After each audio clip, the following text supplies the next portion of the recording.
are they on the mic tonight? News coming in left and right. More better with the latest fight. Gene's got the inside sight. Champions rise and they fall. Wire to wire, got it all. Every move in every brawl. Tune in for the curtain call. Wrestling talk all night long. Catch the latest match and song. Ring the bell, let's get it on. Every story bright and strong. In the ring they clash and roar. New rivalries and so much more. Titles change and legends lore. What's poppin', y'all? It is your boy Guard E3, and I know we're mixing it up this week. Normally, I'd be telling you welcome to this episode of the N1 podcast, but it is time for Meaty Boyz. We're here to talk wrestling tonight, and joining me, he is the greatest co-host of all time, ladies and gentlemen, Mo Better. How you doing, Mo? I'm doing great on a Thursday night. Hyped to talk wrestling. Can't wait to get into it. Let's go. No, absolutely. And we'll start with the obvious one. Mo, there's a pretty big event this past Saturday. WWE brought back Saturday night's main event. And, before we get into the matches, I just want to acknowledge the stage. They really did great with the coloring and just kind of giving it that older school feel while not going way back. It was like the perfect blend of new and old school. So I want to give credit to that stage lighting and setup. They did a fantastic job with that. They really did. And I think you nailed it.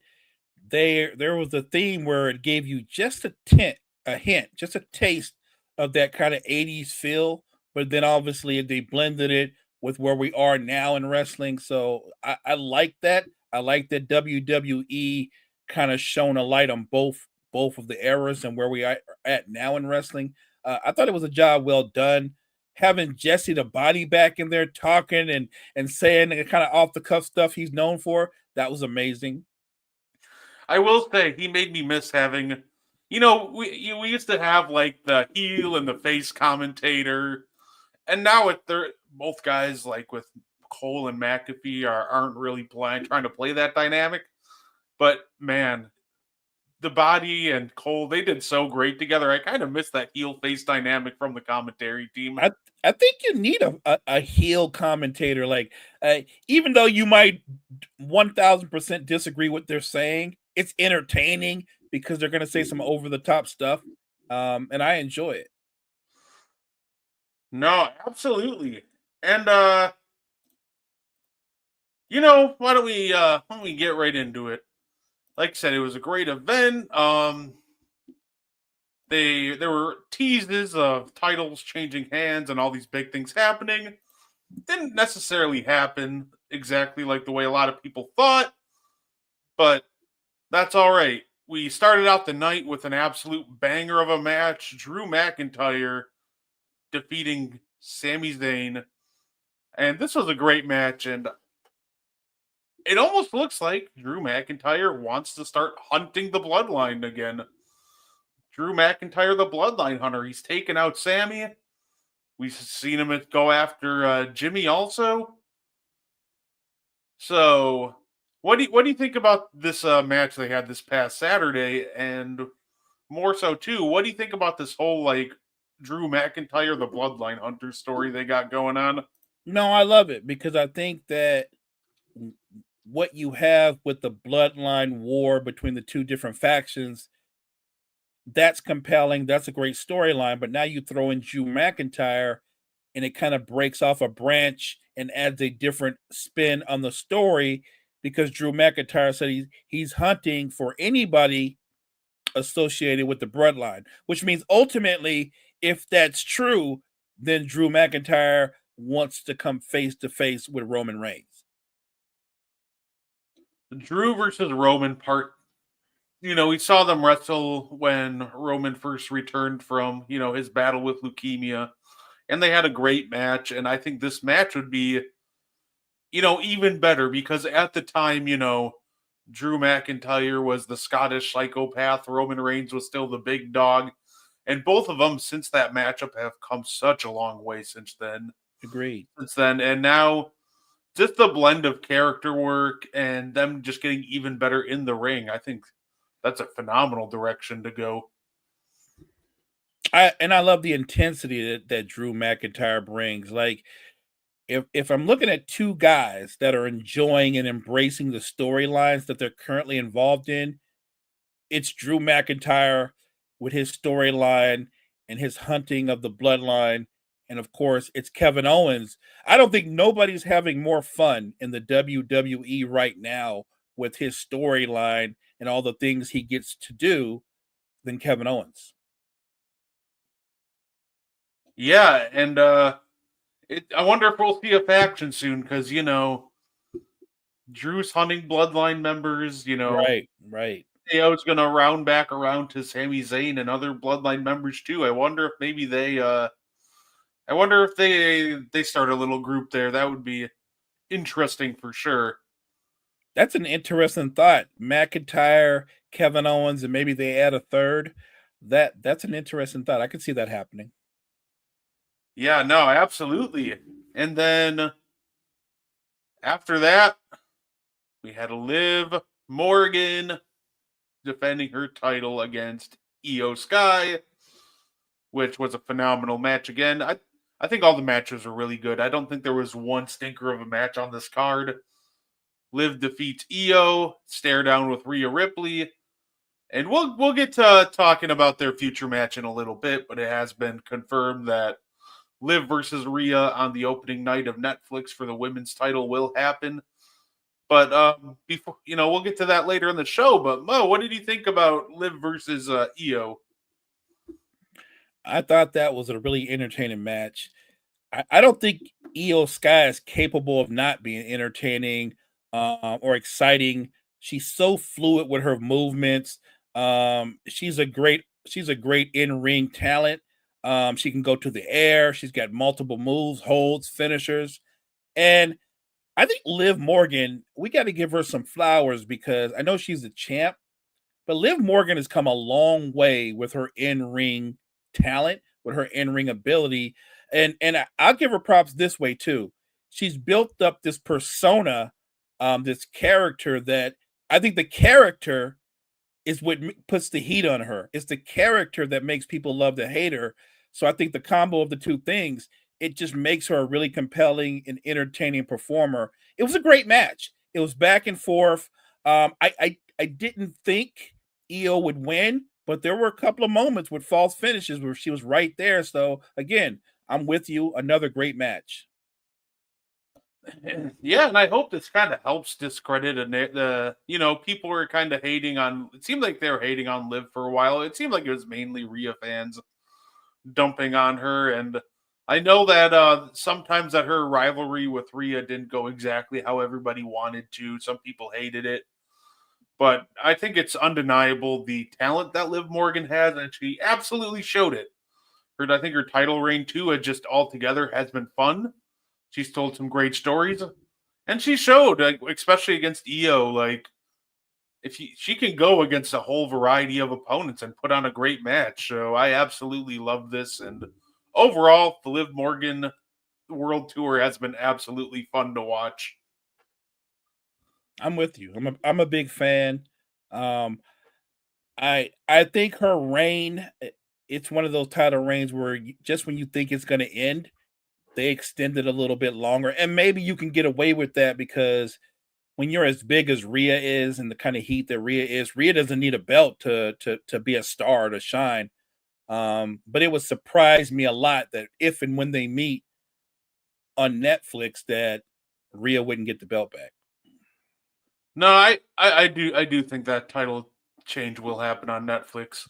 But before we get there, we have our guy Gunther faced Priest and Finn Balor in a triple threat and came out victorious. I love the ending where Gunther just decided enough was enough and obliterated Priest with a power bomb on the stairs.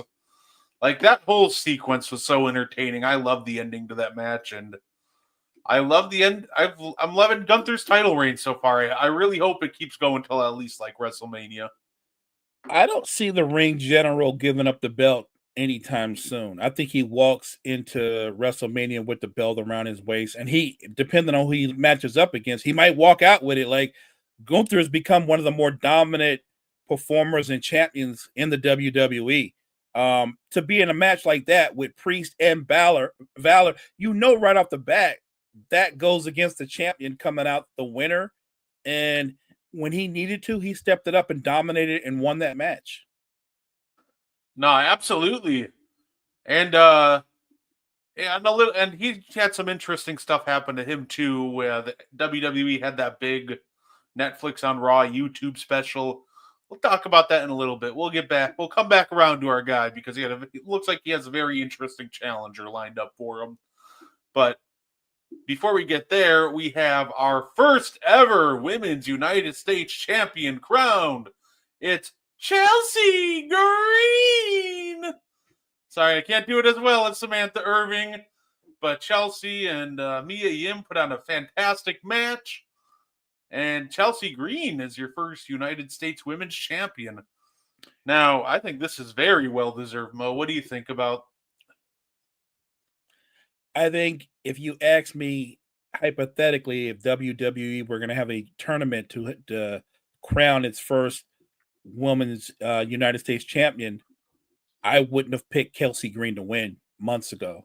But she's come a long way, right? We can agree on that. She has come a long way as an in-ring performer. And she's one of those in-ring performers, Brett, as you're watching the match, right when you think she did a move that she shouldn't have done, she finds a way to make it go in her favor. You know what I mean? Like she can look awkward, but I think she's sneaky talented in the ring. And I know she won the belt, and a lot of fans are thinking like she's probably only going to hold it for a month or so. I don't know. I think she might get a little bit of a push. Yeah, I honestly think she'll at least get a little mini push. I think I could see her holding it until like WrestleMania at least. You know, it's funny because this is a title reign with Chelsea Green's character that it could end tomorrow. But you know, the thing with Chelsea Green is, you know, she'll milk every single moment she has and make it the most entertaining title reign that we might ever see out of a women's US champion. Absolutely. There's going to be a match, mark my words, where Chelsea Green, she looks like she's lost for sure, and she's going to find a way to win. Watch it. She's just one of those performers where just when you think she's done, something goes in her favor and she pulls the win out. So yeah, I think she gets a push. I think the lady that beat you for the title I think it's the one holding her up. I think you do like almost a Shawn Michaels and Diesel dynamic with Chelsea Green and Piper Niven. Oh, I like that. And I think eventually Piper's the one that takes the title off of her. And look, Piper is incredibly talented, very agile for a woman of her size and power. So I can see that. It's funny because you've got that dynamic with Piper, but then you've also got the dynamic, obviously, with our girl Tiffany Stratton. And it's funny because I feel like the same thing could happen. Like eventually, I think you're ahead of the game, Brett. I think you're doing the writers' jobs for them. I think that's what's going to happen. I think Green holds on to the title for a minute, and eventually Piper, her friend, her partner, is going to be the one to take it off of her. Absolutely. And of course, the main event was Cody Rhodes versus Kevin Owens. Now, a long match, a lot of twists and turns. Cody Rhodes comes out on top. We'll start with what happened during the show. Mo, what did you think about this match? I thought it was really intense. I thought it was a very intense matchup. Kevin Owens came out and he was going for blood. Like he was attacking that messed up knee, the ankle. And he had a really good strategy. Cody hit him a couple of times with the Cody cut, and he kicked out. Like it was a really intense match. A lot of false finishes. I enjoyed it. I really did. And the thing is, even though I didn't think KO was going to take the belt off of him, watching the match and how it played out, I thought, okay, they're not done. You know what I mean? Like I never felt like that was the end of the situation between those two men. Now, you know more than I know because I only saw the end of the match and I thought, okay, that's it. And I flicked the channel off and moved on. But you saw something that I didn't get to see. Yeah, so for anybody that didn't see it, the show went off the air. And after the show went off the air, Kevin Owens attacked Cody Rhodes. And he hit him with his infamous package pile driver and put him on a stretcher. As Kevin Owens is trying to leave the building, he gets into a shoving match with Triple H, which leads the question, Cody versus KO2, when do we see it? Because I'm thinking, mentally, I'm thinking the Royal Rumble. That'd be a great place for them to settle their feud. But also, maybe the USA Network wants a big main event for their first SmackDown show that they get soon. I think it's interesting, but yeah. KO attacking Cody after the show, getting into a shoving contest with Triple H. I love what they do with all that. Triple H has been so much fun in which he'll do these like after the show angles, but makes them feel so real because he'll let the fans film the incident and let it almost like slip out as a fan incident, catching all of it. And then he'll be like, oh, by the way, here's the WWE camera sketching it. Right. But what do you think about when do you think this rubber match happens? And I'm guessing it has to be in like a no DQ match, right? Yeah, I think they got to go next level, no DQ, maybe in a steel cage. And I like your idea that with the WWE going back, and renewing their relationship with USA, I think that would be a great match for that first show. I think that would be a huge match that would blow the ratings through the roof. So I like the idea that clearly this feud, we're more closer to the beginning than the end. And I love it. Like I said, I think it allows us to kind of get back to the Kevin Owens that was a heel, because the Kevin Owens, when he's a heel, he's so much better. He's so much better. Like, I never liked KO when he's likable and friendly. I like my KO mean and nasty. And when Kevin Owens is mean and nasty, Kevin Owens is one of the top wrestlers in all of wrestling. So I love it. There's just some wrestlers that are not meant to be good guys.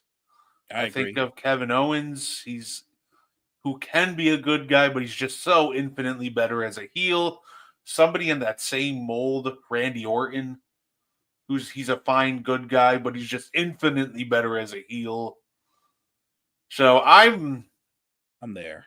You know what? I'm going to give you a prediction, Mo. I think they're going to schedule Cody versus KO for SmackDown.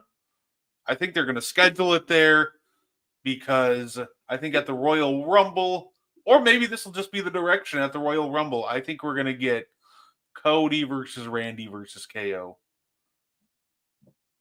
I think I think that does a couple things for you. One, it lets you continue and kind of finish the Cody and KO portion of the story, and you can start building up some heat towards the eventual Randy versus Cody match because it's coming. And I think a triple threat is almost a great way to kind of start teasing it.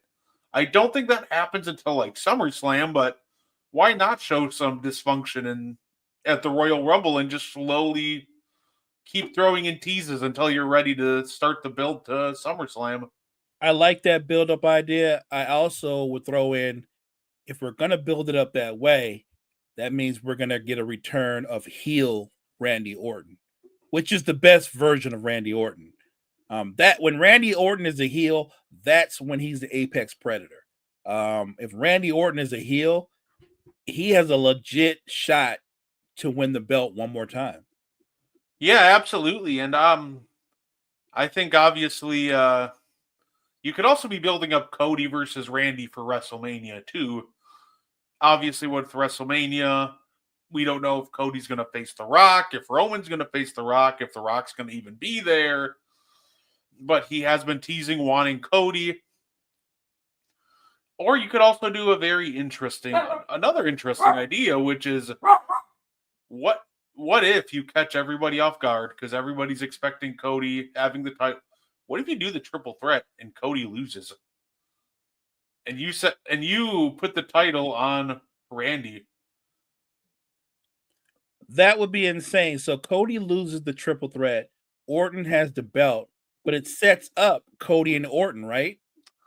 It sets up Cody and Orton, or another direction in case they did want to go there. It could also set up Randy Orton versus Royal Rumble winner or Elimination Chamber winner John Cena in the one-on-one WrestleMania they never gotten. One more time for the dream matchup.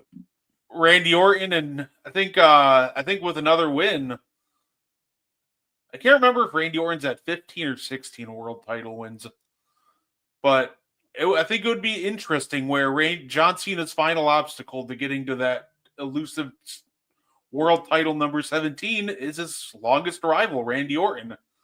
Or if they want to just go Randy versus Cody, with Cody chasing his title, I think he's great. I think Cody's phenomenal as the guy chasing the title. He's been a great champion too, but I just think putting the title on Randy possibly could open up a couple of interesting possibilities. You bring up a great point. I think Cody's been a really good champion, a great champion.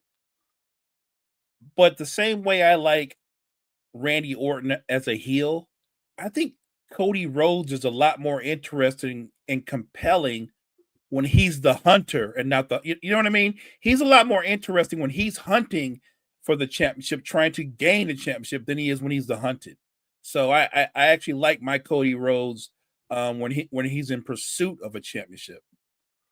Yeah, for sure. And I just checked. Yeah, Randy Orton's the 14-time champ. I thought he won his 15th world title, but yeah, that would 15. That'd get him one step closer to Ric Flair, and then let John Cena win his 17th and let him beat Ric Flair. So, but we'll talk more John Cena in a moment.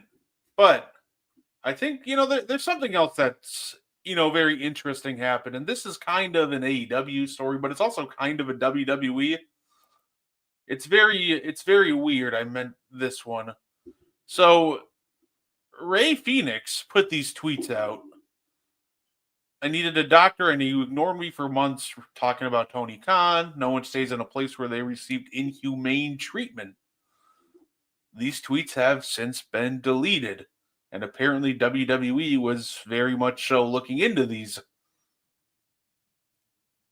Wow. This is weird to me, and I'm curious. Do you think that he deleted these on his own? Do you think he got pressured by AEW, or maybe even he thought it? Maybe even WWE didn't like the backlash they might receive from something like this, because the rumors are that's where he wants to be, and they had him delete it. Do you think these are true? And more so, like, what do you just think about this whole Ray Phoenix situation in general? So to me, I don't think you put that kind of information out there unless you believe, like, you're coming from a standpoint that you believe this is how it happened, this is how it played out.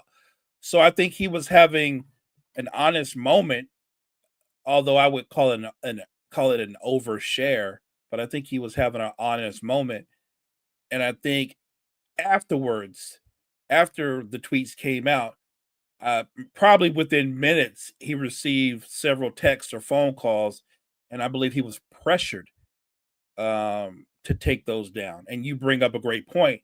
It's obvious that you would expect it to be AEW who was pressuring him to shut it down, but WWE,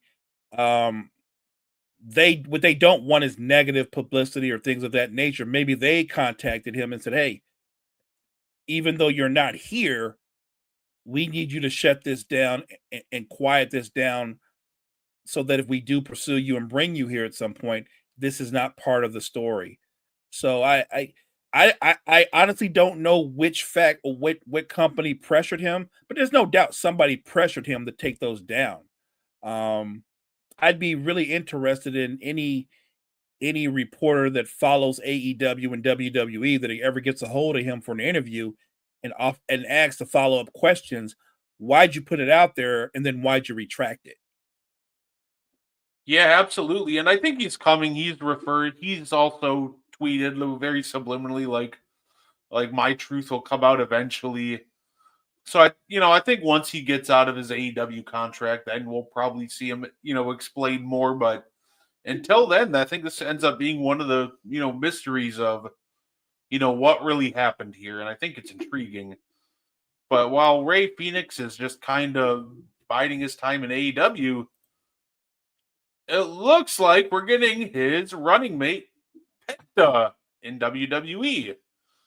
We had a zero vignette, which it's seeming all signs point to Penta.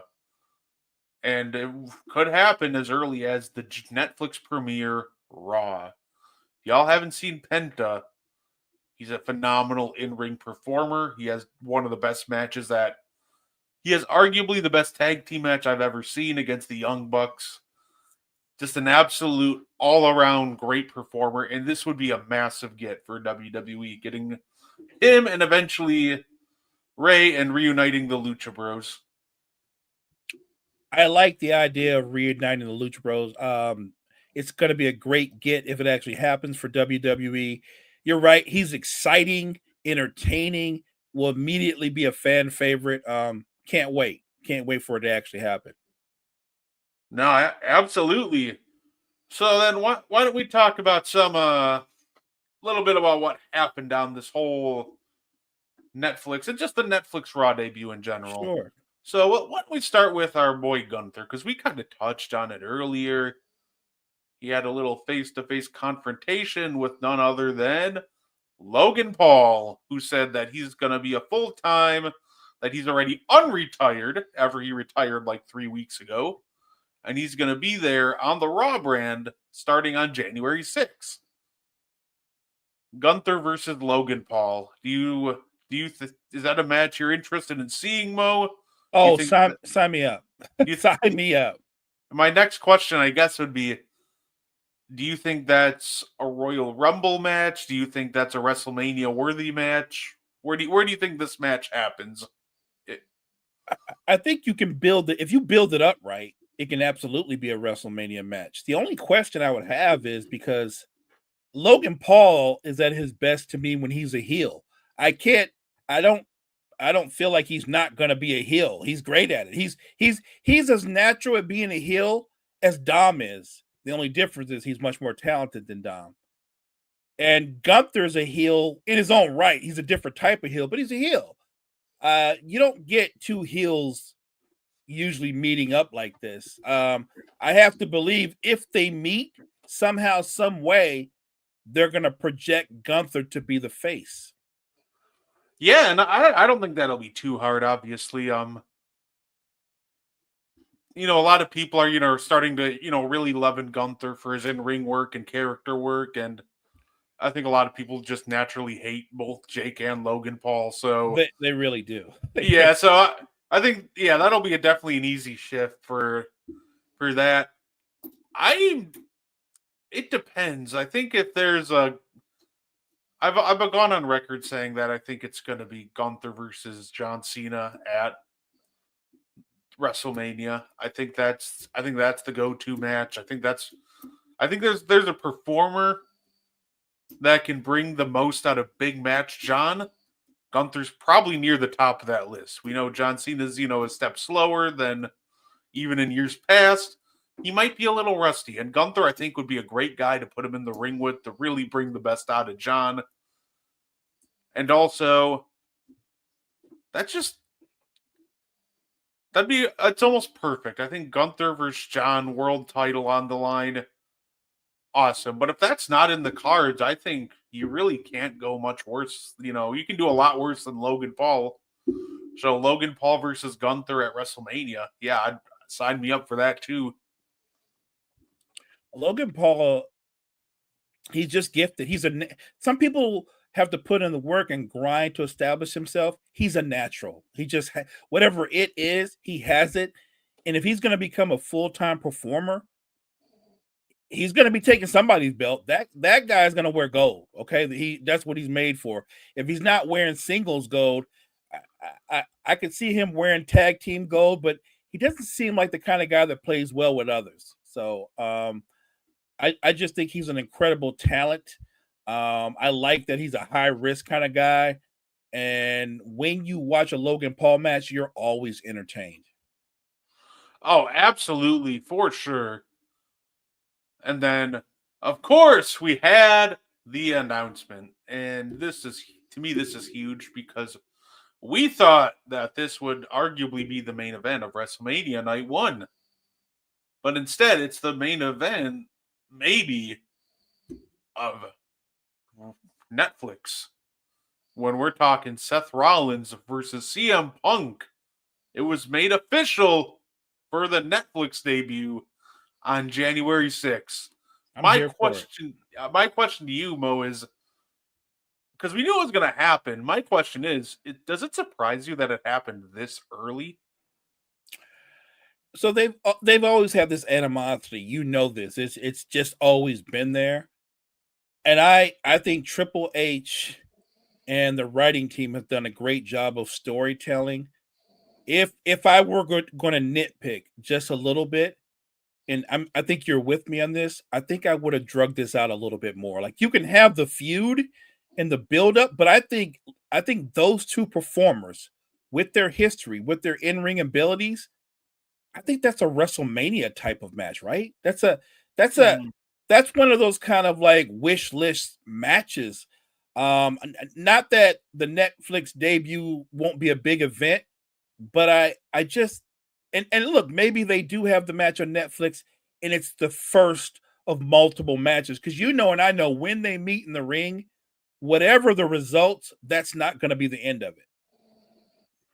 Yeah, absolutely. So I'm very much thinking that we're not going to get a clean ending on this one. No way. I think this will be some kind of a dirty finish because I think this will end up being a WrestleMania match. But now I'm starting to think that maybe that we get the third match at WrestleMania, and the thing with these two guys is they could probably run it 100 times and they would find a way to make each match unique and entertaining, and somehow we wouldn't be bored. And they got into a shoving match. They got in each other's face. Like that was great what they did to build up on the animosity at the Netflix premiere. You know what works about them, Brett? Huh. They don't like each other for real though. There's a genuine, they might respect each other, but there's a genuine animosity there that works, even though they're both professionals, and I love that. It takes me back to Shawn Michaels and Bret Hart.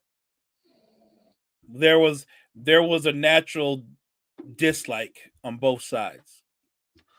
Oh, absolutely, for sure. And honestly, a little real life animosity really makes a feud. It really helps it a ton because when Seth Rollins and Punk are yelling at each other, like you can feel it. Like they just genuinely don't like each other. You just gotta, put your feelings to the side and make some money together. Fact.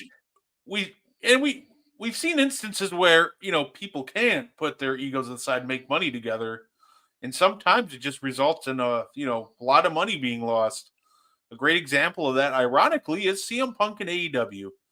CM Punk versus the Young Bucks and the Elite should have been the biggest money-making feud that AEW has ever had.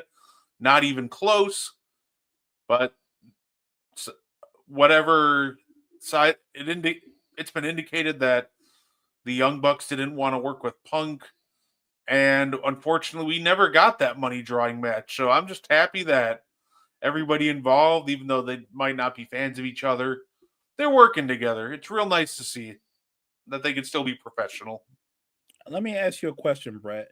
Obviously, there's another feud that's kind of festering, that's building to a head. How do you like because this is going to go down, there's going to be multiple matches, Damian Priest versus Finn Balor. Oh. Is Finn Balor going to win? If I think so. Look, everybody's gonna root for Priest. You know it. I know it. But what people forget, you don't, because you know wrestling. Finn Balor's a bad man. You know what I mean? Like he's a bad man. And he's got multiple finishers. Hell, he's got multiple personalities. Like I think I think it's the kind of matchup that Damian Priest could dominate 80% of the match, still lose. Here's the thing with Finn, and this is why I asked that. If Finn wins and they give us something different, like, I'm not even a fan of this happening again, but I guess I'll accept it. If they come out and Priest just beats him outright again, I'm just going to be like, well, what was the point? We could have been doing something fresh and new with Priest, but instead we're running back the feud with the same result. Right. I think it could work, but they have to really bring it. And for the love of everything, Finn has to win.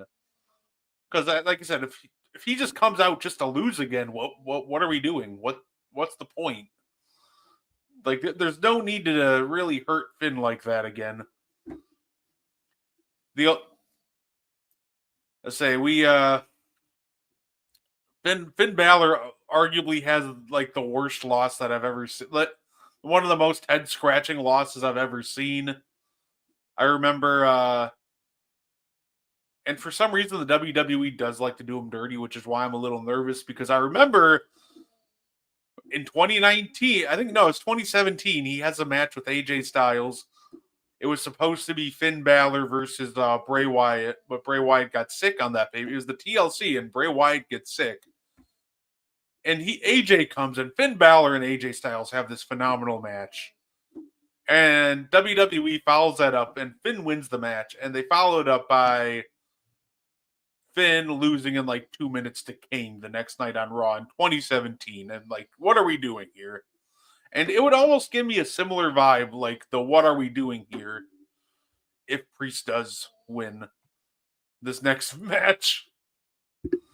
Yeah, look, I think because Finn Balor is still a star. I know he hasn't held a major belt like a singles belt in a minute, but if you were going to ask me who's the better in-ring talent, Finn Balor's.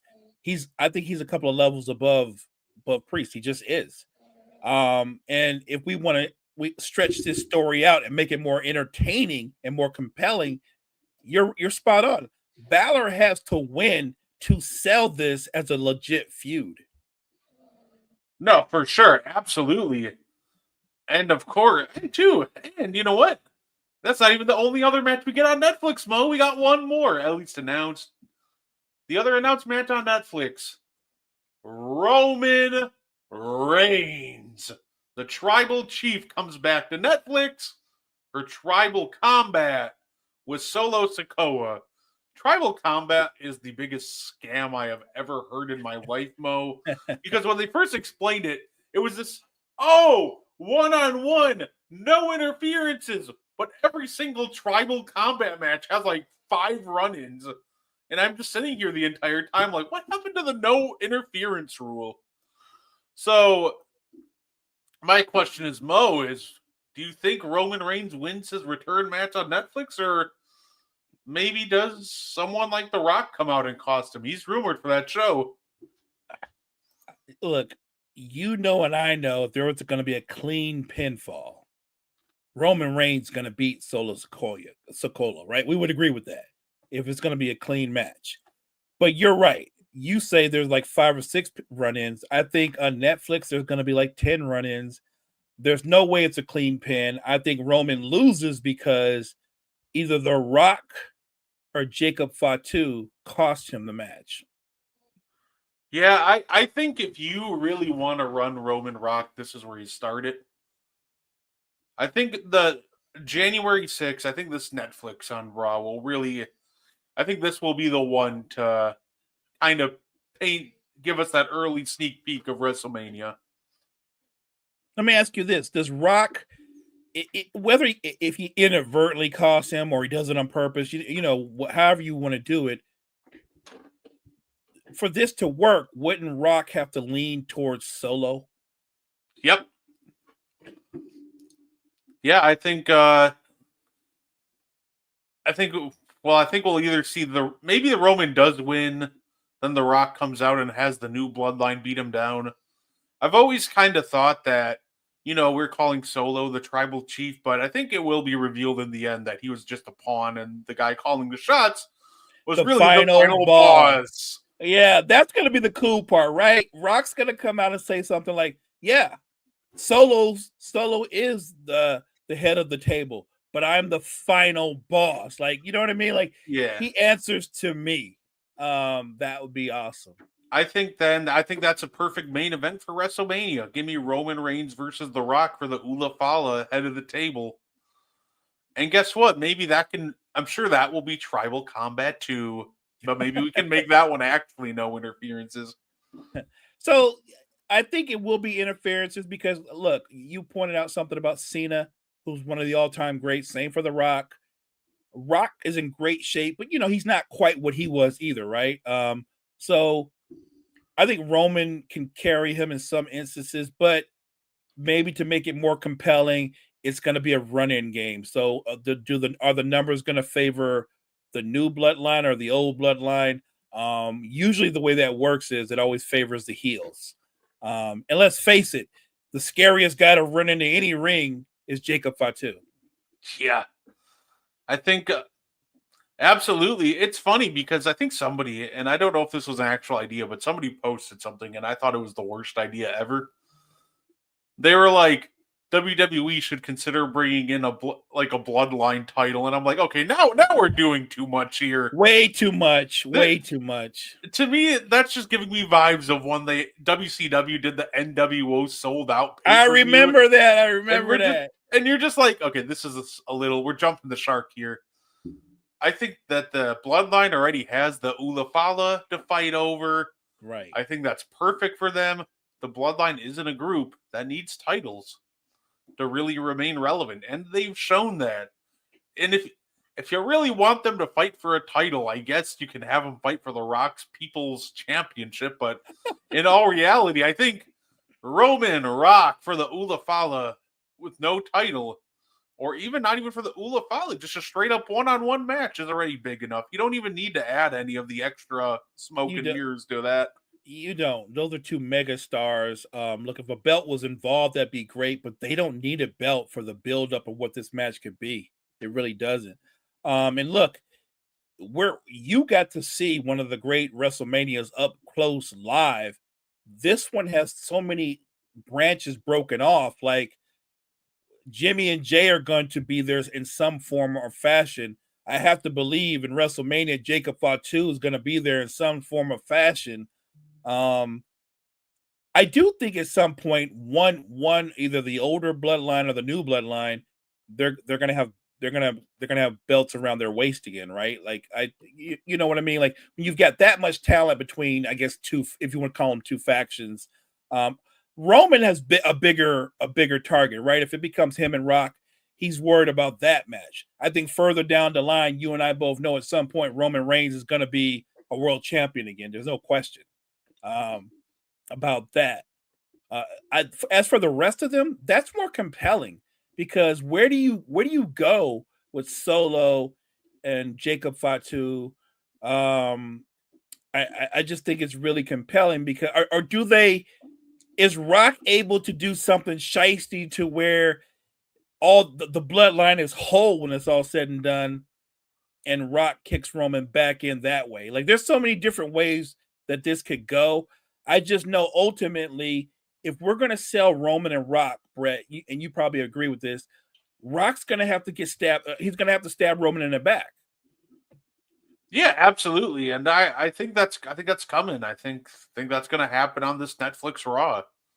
I know that people have talked about, is The Rock going to be there? Is he not? I think The Rock is going to be there. I think The Rock will be a part of WrestleMania. Obviously, he has movies, so maybe he doesn't have an actual match at WrestleMania. But we do know that, The Rock is closer to the end of his career than to the beginning of it. Right. So if we're going to do something with The Rock, I think we got to get it started, soon. If you want Rock and Roman, let's get it started soon.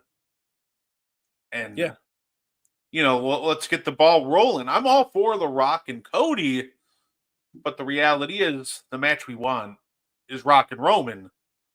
And we don't know how many more matches The Rock has left in him. So at this point, if we have the chance to do this match now, let's get the ball rolling on January 6th, and let's get Rock versus Roman in Vegas. I'm here for it. Triple H, the writing team, They've already laid the groundwork with a really good and compelling storyline with the bloodline. I think I think you're right. I wasn't sure, but you convinced me that you've got to light the fire of Rock and Roman, and that's got to start on January 6th. See, I think you're ready because I when we're talking Cody, mentioned it earlier. I think you have his WrestleMania opponent. I think you have it in Randy Orton. I think your big matches, and this would be a great trilogy of matches to have at Mania. Cena, Gunther, Cody, Randy, Rock, Roman. I think those are your three men's matches that are just the main highlights of the night. Plus whatever women's matches that are thrown on there. I think Rhea wins the title from Liv on this January 1st Netflix. And then maybe because they've been teasing it, I'm thinking maybe we get Rhea versus Bianca at WrestleMania. They've been teasing it. They teased it even when they're teaming together at War Games. So I think that's where they're going to go with this women's title match. I could see that happening. And I'm still not sure what they're going to do. What's the situation with Jade Cargill? We still we're waiting to figure out who attacked her. I feel like it's going to be somebody where we're going to go, whoa. You know what I mean? Like, Yeah. it's too easy to go for the obvious suspects. It's going to be somebody you're going to find out like, oh, it was Naomi, or it was Naomi and Bianca. Like, what? Like it's too obvious. I think it's going to be somebody where we're like, I didn't see that coming. I see. I remember when we first guessed that. I think Gene guessed Naomi, and my guess was Charlotte Flair. Oh, don't forget about the goddess, the great one, Charlotte. I kind of like that one better. See, Because Charlotte's about ready to come back, and Charlotte only competes for titles, right? Like, yeah, I could see that. That'll be really interesting. Could you see a matchup, Jade Cargill versus Charlotte Flair? yeah, and I think this would be perfect because I think the big knock against Charlotte Flair is she doesn't do anything except compete for titles. I think this, Jade Cargill story could be like the perfect non-title story for Charlotte. Jealousy. Because Jade came in, this big star, and took her spot. Or is trying to take her spot. Yeah. So I think you could run a really great jealousy angle. And I think this would be great for Charlotte Flair because you can prove, hey, look, I'm versatile as a performer. I don't need the title involved. So I think that because if I remember correctly, when Jade first came out before, Charlotte started, missed time, they did have a quick stare down. I can see Charlotte being great for Jade Cargill as well, because of the kind of in-ring performer Charlotte is. I think she would be able to make Jade look even better. I think it would be a very compelling and interesting match. I also don't think their matches would be very long. I think there would be high impact attacks and things of that nature, but they would be crazy entertaining. I think that would be one of those things, like you said, it would prove that Charlotte doesn't just compete for titles, that she can be in a feud and be more versatile than what a lot of people perceive her to be. So I hope you're right. I didn't mind the Naomi angle because I could see where that would work, but because Charlotte is such a megastar, I like that better. No, absolutely, for sure. Yeah, there's so many interesting angles going on right now towards WrestleMania and the Royal Rumble. Like, I'm curious on what Jacob Fatu will do. I could see Jacob Fatu straight up winning either the United States or Intercontinental title at WrestleMania. If not, I think I don't see a world where Jacob Fatu loses at WrestleMania. So I think we'll see him either win a title or maybe just get a really solid vet that can, be a really good first spoiler for him. Kind of like how the Undertaker's first WrestleMania match, if I remember correctly, was against I think it was it Jake the Snake? They pretty much gave him a really good first veteran opponent that gave him some credibility. So I could see like that. that. So maybe he comes out and maybe he beats down LA Knight at WrestleMania. He beat a United States title champion. I was thinking, you said LA Knight. The first person that came into my mind because of the impact that Jacob Fatu wrestles with, I thought Sheamus. See, that would be another good one. That would be a great one. And the scary part is, too, just how good Jacob Fatu already is in the ring. A lot of the times you see these guys at their first WrestleMania, and they'll put like them in with a veteran to kind of lead the match and try to lead them to their first WrestleMania match being very good. He's so skilled in the ring already that you don't need to worry about the in-ring quality and product, which is great. He's just got superstar written all over him. And he's got the persona, right? Because he's kind of like a madman in the ring. So like be consistent with that. And like Sheamus is like the ultimate tough guy. You said bring in a veteran that could give him credibility. Who can give you more credibility if you're going pound for pound, blow for blow with a guy like Sheamus? Yeah, no, absolutely. And hey, why not? You know what?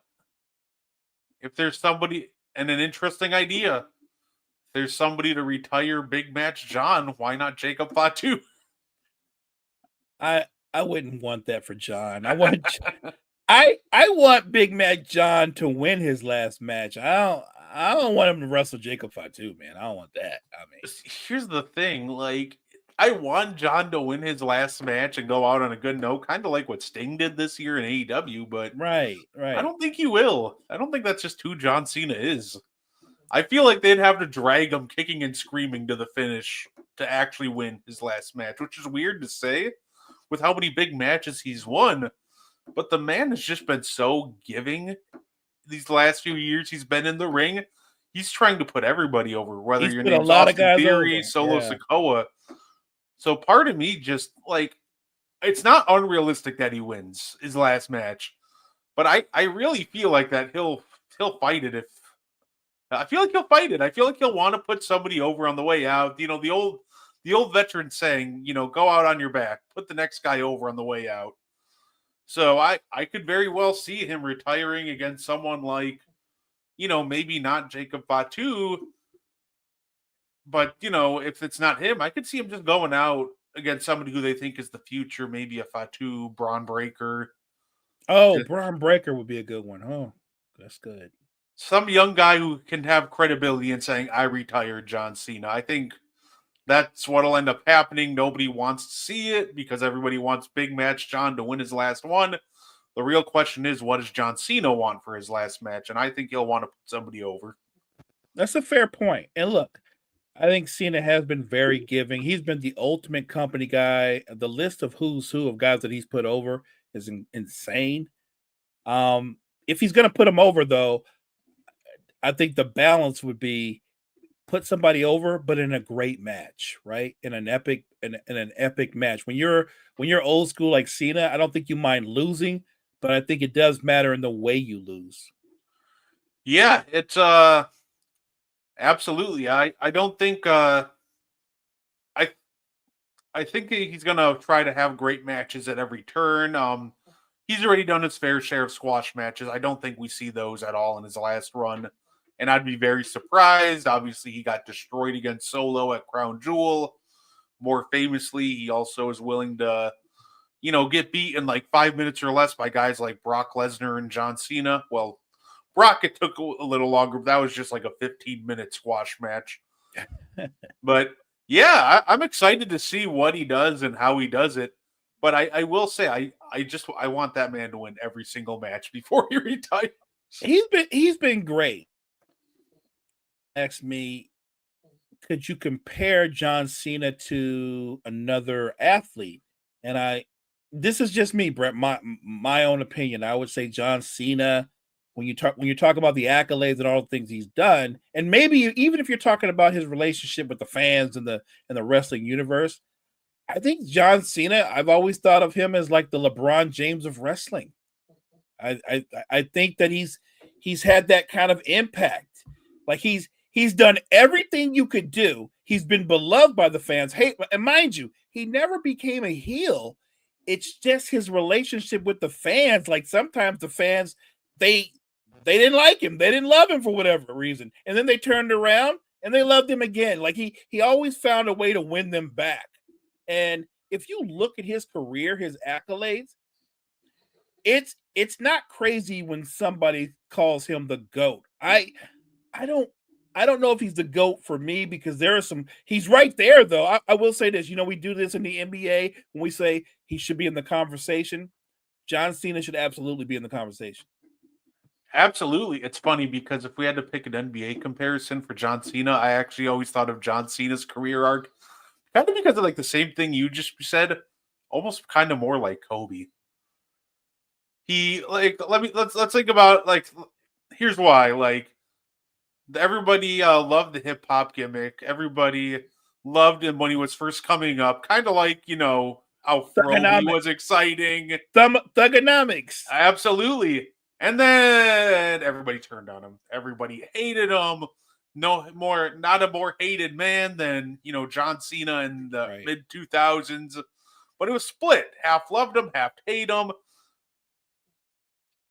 And then he had a second career resurgence, kind of like how Kobe did during that 08 to 2010. John Cena had his U.S. Championship to open, which was one of the greatest runs of his career. Yeah, it's interesting, but with the way and down, I like yours better because of the up and down. Because as a Lakers fan, I can remember the love-hate relationship that NBA fans had with Kobe, and then how he kind of resurrected his stature as one of the great players from 08 to 2010. I'm with you. I actually think the Kobe analogy is more fitting of John Cena because I remember the swag when he was young. You know this. He would come out and he's talking trash, and they loved him for it. And it was thugonomics, and he's rapping, and he's on the mic, and he's brash and cocky. But you kind of like that. And then once he became a winner and established star, it flipped. They got sick of him. And they turned on him, and they didn't love him so much anymore. And then he had another resurrection. Yeah, I think Kobe and Cena, that's a good one. That's a really good comparison. Yeah, and of course, just like Cena, kind of after like the Achilles injuries happened to him, you saw the whole narrative flip for Kobe. Everybody just loved him after that, and he really had gotten great standing with the fans, like post Achilles 2013 on. Kobe was Teflon, Brett. Like if you and I were judging him strictly as basketball analysts, not as fans, but just as analysts, we'd have been like, he was a bad basketball player those last 2 years. He was a bad player. He was a bad player. Absolutely. He was a bad, but because he was so beloved and he had flipped the script, everybody knew the situation with his body was totally breaking down. He physically wasn't what he was. Nobody cared that he struggled those last 2 seasons. All they knew is that was Kobe, and everybody celebrated him because you watched this guy grow up. You've seen everything he gone through in over 20 years. He was so beloved. Nobody ever even talked about his shooting percentages or how he struggled. He was literally that Teflon. Yeah, absolutely. And at this point, kind of the same with John. I feel like as long as he has like decent matches as last year, everybody's happy. And even if he doesn't, I think people kind of be like, "Oh, who cares? That's my hero. That's John Cena." It's John Cena. So I'm definitely gonna miss John after he goes. Though he was such a litmus test for who's ready and who's not, and you could tell like if you were able to recover against John Cena, you were a superstar. Like, to me, think about the names that he faced and kind of, quote unquote, got buried. And the reason they got buried is because John Cena does this thing where he goes all out on you on the microphone. And if you survive that and you survive, losing to him, you tend to come out on the other end better. Right. Take Roman Reigns at No Mercy in 2017. That man got pulverized on the microphone by John Cena. He really hit him with the "I'm still here because you can't do your job." And he just absolutely ripped him to shreds. And Roman Reigns not only bounced back, but he improved from that. Someone like Bray Wyatt, too. He lost to Cena 2 out of 3 times. They wrestled in 2014. They wrestled at Mania, Extreme Rules, and the Payback pay-per-view. Some people say, well, Bray Wyatt got buried. Well, actually, last time I checked, Bray Wyatt bounced back, very nicely from it. It just, he evolved, he used all of that to evolve into the Fiend.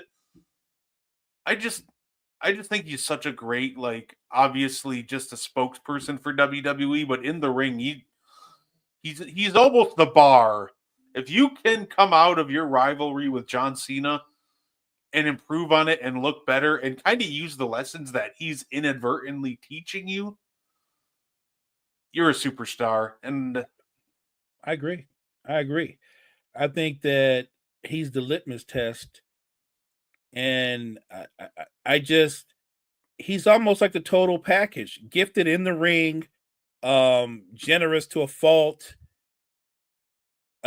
gifted on the mic. Not everybody is the total package. Like he's one of the few people, Brett, that I saw outduel The Rock on the mic. It didn't happen very often, but Cena did it before. It's very rare, but Cena, Cena did it all. He didn't need a spokesperson. He was his own spokesperson. And he's been through ultimate highs and lows. I just think he's been the ultimate WWE star. Look, we can get into if he's the GOAT or not. Like I said, by default, I already have him in the conversation. But I have him in the conversation with people like Triple H and others because I think those are the GOATs. Oh, absolutely. And that's all I had for us this week, Mo. Before I start telling the people what to look out for in the future, you got anything to add? No, I appreciate everybody coming out, sticking with us for this hour or so. Thank you guys so much for all the support, and we will see you guys next Tuesday. Next Tuesday, ladies and gentlemen, it's going to be a great time. We might, who knows who might pop up on here? We might have some special guests because next week is the Meaty Boyz award show. We're going to have a little fun. We're going to pick our wrestler of the year, match of the year for the men and women's. We're going to split WWE and AEW up into 2 different categories so each of them can get their own love. I think it's going to be a ton of fun. And of course, January 6th, Meaty Boyz will be on a Monday because the watch along for the season debut on Netflix. I think that's going to be a little too much that's a little too rich to not take advantage of. No doubt. And I'm trying to court a couple of special guests in for that one. Trying to get our boy Cool on. So definitely check us out in the future. It's going to be great. It's going to be a ton of fun. But with that being said, we will see you all next Tuesday. And please, everybody, have a great rest of your night and take care.